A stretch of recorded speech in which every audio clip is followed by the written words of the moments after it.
Punta tayo sa menu ng cellphone. Pindutin natin yung CapCut. CapCut yung gagamitin natin pag-edit.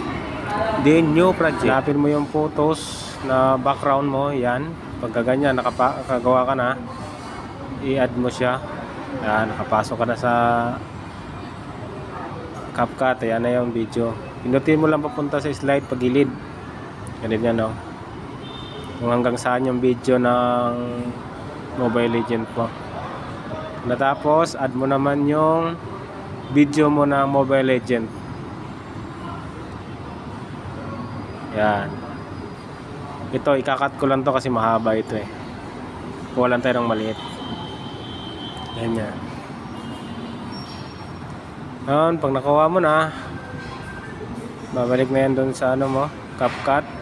Yan. Yan na siya sa loob. Hanapin mo naman yung overlay. Pindutin mo yung overlay. Yan. Pag naka-overlay mo na siya, ibaba mo kung saan mo party gusto ilagay, ganyan.